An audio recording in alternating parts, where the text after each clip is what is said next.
Alright, it's the bigger Walker Boy. With Walker Boy Outdoors. I've decided I'm going to be doing a trapping series, going over different trapping styles for here in Florida. And I might cross into Alabama or Georgia, depending on what the season brings. But I'll go over different animals that I trap, techniques that are legal and illegal here in my home state of Florida for sure, because a lot of people don't understand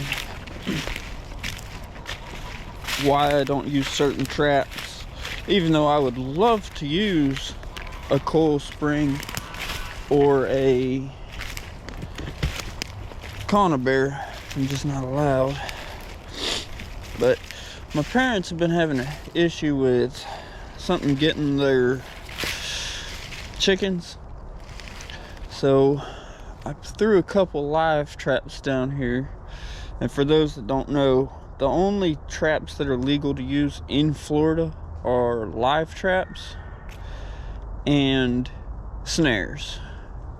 So my dad had a couple extra live traps floating.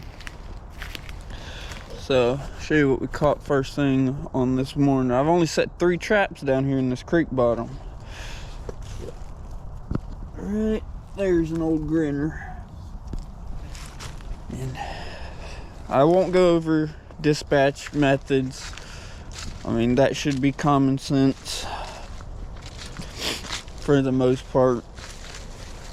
I mean, you can shoot them depending on where you shoot them. If you want to put a hole in the fur or not, that's kind of preference.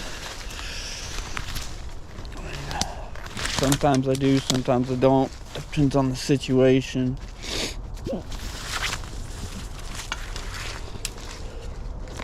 And it looks like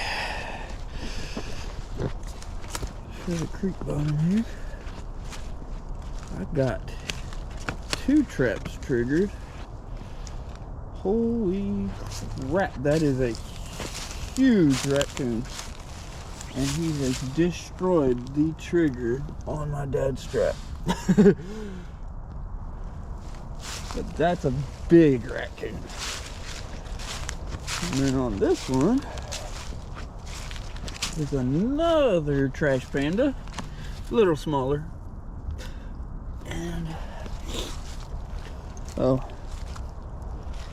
And yesterday I actually ended up with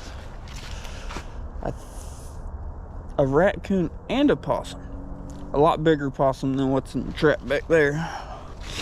But I'm gonna get these guys dispatched.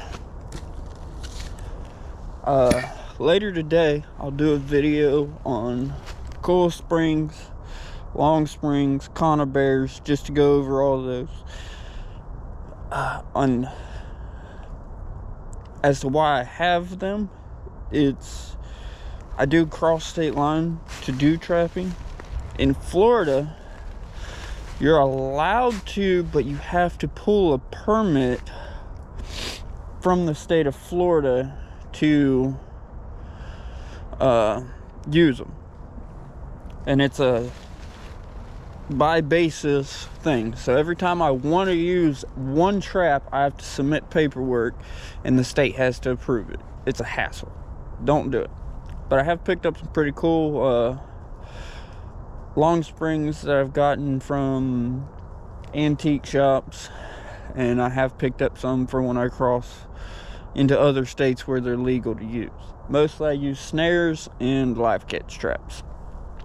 But I'm gonna get these guys dispatched. I won't be resetting them. I'll also do a skinning series on these for each animal. Just kind of go over the process on which I do it. And I'll be also cooking up the raccoons. So I'll share some of my recipes for those.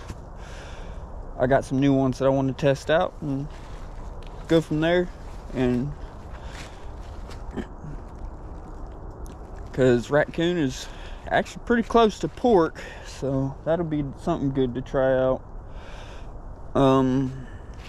Yeah, the possum, he'll just be turned into coyote bait.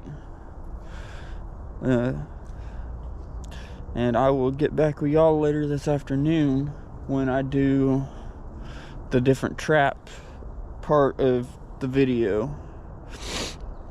But, alright.